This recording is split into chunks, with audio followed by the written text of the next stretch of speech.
আসসালামু আলাইকুম প্রিয় দর্শক, নো সিগন্যাল 24 এর আজকে শরণার্থী আপডেটে সকলকে স্বাগত জানাই। মে মাসের 10 তারিখ। আপনি আমাদের এই ভিডিওতে কোন দেশ থেকে যুক্ত হয়েছেন ভিডিওতে কমেন্টস করে জানাবেন, এবং আপনার কাছে যদি শরণার্থীদের কোনো তথ্য থাকে তাও শেয়ার করতে পারেন। জীবন এবং জীবিকার সন্ধানে আরও উন্নত ভবিষ্যতের আশা ভিটেমাটি বিক্রি করে ধার দেনা করে সুদের উপরে টাকা নিয়ে বাংলাদেশিরা প্রতিনিয়ত চেষ্টা চালিয়ে যাচ্ছে ভূমধ্যসাগর পাড়ি দিয়ে ইতালিতে ঢুকতে, তুরস্ক ব্যবহার করে গ্রিসে ঢুকতে, আফ্রিকার বিভিন্ন দেশ ব্যবহার করে স্পেনে ঢুকতে। এই প্রক্রিয়া ব্যবহার করতে গিয়ে বহু মানুষ নিখোঁজ রয়েছে, বহু মানুষ নানাভাবে নির্যাতনের শিকার হচ্ছে, বহু মানুষ মৃত্যুবরণ করেছে, আবার বহু মানুষ স্বপ্ন এবং উদ্দেশ্যে ইউরোপের বিভিন্ন দেশে প্রবেশ করেছে, যা ধারাবাহিকভাবে অব্যাহত রয়েছে। যদিও বর্তমান যে সময় ইউরোপে প্রবেশ করা যতটা কঠোর বা কঠিন, এই পরিস্থিতি এর আগে কখনোই অভিবাসীরা দেখেনি। কারণ বর্তমান সময় এই দেশগুলোর সরকার প্রধানরাই শরণার্থী বিরোধী অবস্থানে কঠোর বা অনড় অবস্থান নিয়েছে। যেই কোনোভাবে অভিবাসীদেরকে আটকানো, অভিবাসী প্রবেশ বন্ধ করা, যেমন আন্তর্জাতিক আইন রয়েছে সেগুলো তোয়াক্কা করছে না বা আইন বিরোধী কার্যক্রমের সাথে যুক্ত রয়েছে। ব্যাপারটা হচ্ছে এমন বিচার মানি তালগাছ আমাদের দেশের মতো করেই যাদের প্রভাব রয়েছে, প্রতিপত্তি রয়েছে, তারা কোনো আইনের তোয়াক্কা করে না। যার এক্সাম্পল উদাহরণ বর্তমান অভিবাসী বিরোধী ইউরোপের বিভিন্ন দেশের কঠোর বা কঠিন অবস্থান। গতকাল আমরা যে তথ্যটি শেয়ার করেছিলাম, 31 জন অভিবাসী বিপদগ্রস্ত অবস্থায় রয়েছে, যেটি ইতালির খুব কাছে এসে। যদিও আর কোনো তথ্য পাওয়া যায়নি। কেন তথ্য পাওয়া যায়নি আপনারা অলরেডি সকলে অবগত রয়েছেন। কারণ এরই মধ্যে ইতালি সরকার ভূমধ্যসাগরে এনজিও সংস্থা, মানবাধিকার সংস্থার হেলিকপ্টার, ড্রোন বা বিমানের উড়া নিষিদ্ধ করেছে। মানে এখন আর ভূমধ্যসাগরের উপরে অবস্থান করে কোনো বিমান সংস্থা কোনো তথ্য দিবে না, যেটি সত্যি দুঃখজনক।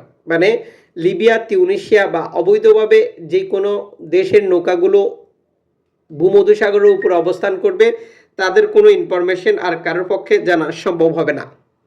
আপনারা একজন অন্যজনকে তথ্য দিয়ে শেয়ার করবেন কোনো ইনফরমেশন আপনারা যদি পেয়ে থাকেন। এদিকে রেকর্ড সংখ্যক অভিবাসী এজিয়ান সাগর ব্যবহার করে স্পেনের এল হিউরোতে প্রবেশ করছে, যেটাকে দ্বিতীয় ল্যাম্পুদোসা বলা হচ্ছে। তিউনিসিয়ার উপকূল স্পাক্স ব্যবহার করে রেকর্ড অভিবাসী ল্যাম্পুদোসা হটস্পটে প্রবেশ করেছে 2020, 21, 22, 23 পর্যন্ত। 2024-এ এসে সেই পরিসংখ্যান অনেকটাই কমে গেছে, যার কারণ ইতালি সরকারের কঠোর অবস্থান, তিউনিসিয়াতে অভিযান, লিবিয়াতে অভিযান, তিউনিসিয়ার সরকারকে টাকা দেওয়া, লিবিয়ার যে অস্থিরতা, রাজনৈতিক দলগুলো বা সেনাবাহিনীকে টাকা দিয়ে অভিবাসী বিরোধী অবস্থান, যা আপনারা গত কয়েকদিনে দেখেছেন। সারা তিউনিসিয়াতে অভিবাসী বিরোধী অবস্থান, অভিবাসীদের ঘর ভেঙে দেওয়া, উচ্ছেদ করা, অভিবাসীদেরকে জোর করে সাহারা মরুভূমিতে ফেলে আসার মতো ঘটনা ঘটছে। লিবিয়াতেও একই পরিস্থিতি। এই পরিস্থিতিতেও জিও ব্রাইন্ডস কর্তৃপক্ষ বর্তমান অবস্থান করছে ভূমধ্যসাগরে বিপদগ্রস্ত শরণার্থীদেরকে উদ্ধার করার জন্য। জিও ব্রাইন্ডসের জন্য আপনি ভিডিওতে একটি ধন্যবাদ লিখুন। ইংলিশ চ্যানেল ব্যবহার করে যুক্তরাজ্য প্রবেশ করা অনেক কঠোর বা কঠিন হয়ে গেছে, কারণ অলরেডি যুক্তরাজ্য সরকার একটি আইন পাশ করেছে। যুক্তরাজ্যে অবস্থানরত অভিবাসীদেরকে রুয়ান্ডাতে রেখে যাচাই বাছাই করবে। বর্তমান পরিস্থিতিতে কোনো অভিবাসী রুয়ান্ডা যেতে চান না।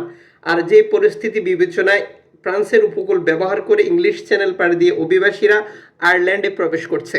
আয়ারল্যান্ডে প্রবেশ করলে যদিও এই আইনের মুখোমুখি হতে হচ্ছে না, কিন্তু বর্তমান পরিস্থিতিতে আয়ারল্যান্ডের বিভিন্ন স্থানে শরণার্থী ক্যাম্প উচ্ছেদ করা হচ্ছে, অভিবাসীদেরকে জোর করে রাস্তা থেকে সরিয়ে দেওয়া হচ্ছে। অভিবাসীরা যে সকল স্থানে অবস্থান করছে সে সকল স্থানে গিয়েই আইন শৃঙ্খলা বাহিনীর কঠোর নজরদারি বেড়েছে। এই পরিস্থিতি বিবেচনায় বর্তমান ইংলিশ চ্যানেল পাড়ি দিয়ে যুক্তরাজ্য আয়ারল্যান্ডে প্রবেশ করাও অনেক কঠিন বা কঠোর হয়ে যাচ্ছে।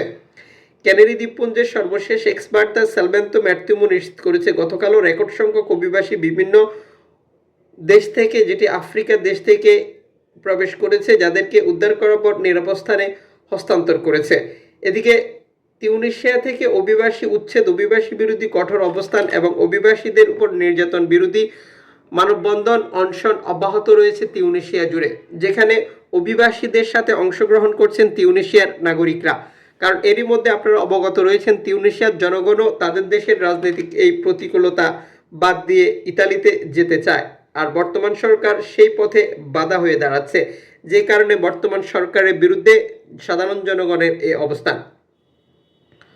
অ্যালামফোন রেডিও টেকনোলজি সর্বশেষ এক্স বার্তায় নিশ্চিত করেছে তাদের কাছে একটি ফোন কল এসেছিল যা তুরস্ক থেকে গ্রিসে যাওয়ার পথে।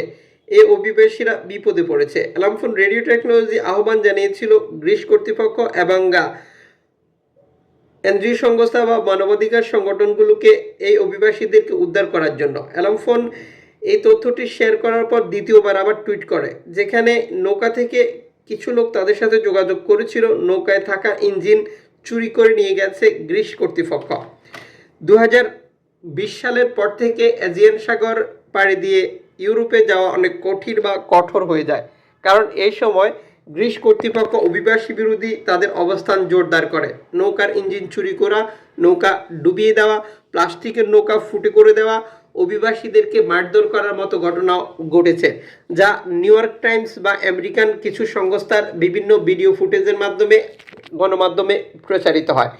দর্শক, এই পরিস্থিতিতে লিবিয়া এবং তিউনিসিয়া যে সকল বাংলাদেশিরা রয়েছেন, আপনারা সর্বোচ্চ সতর্ক অবস্থায় থাকবেন। আর যারা এই ভিডিওগুলো দেখছেন, আপনারা আপনাদের আপনজনকে সতর্ক বা সচেতন থাকার পরামর্শ দেবেন।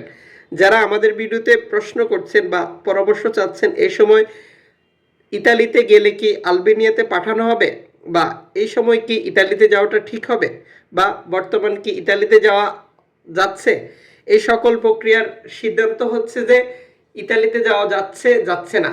টোটাল ব্যাপারটা চান্সের উপর নির্ভর করছে। আপনি এই সময় ইতালিতে যাবেন কিনা, টাকা আপনার, সিদ্ধান্ত আপনার। আপনাকে মনে রাখতে হবে অবৈধ অবৈধ বৈধ বৈধ। অবৈধ প্রক্রিয়া সবসময় বিপজ্জনক, কষ্ট বা অনেককে চড়াই উতরাই ফেরিয়ে যেতে হয়, বা এটি সম্ভব করছেন অভিবাসীরা। আর বৈধভাবে যাওয়ার ব্যাপারটাও বাংলাদেশ থেকে কতটা কষ্টসাধ্য বা কতটা কঠিন তা আপনারা এরই মধ্যে অবগত রয়েছেন।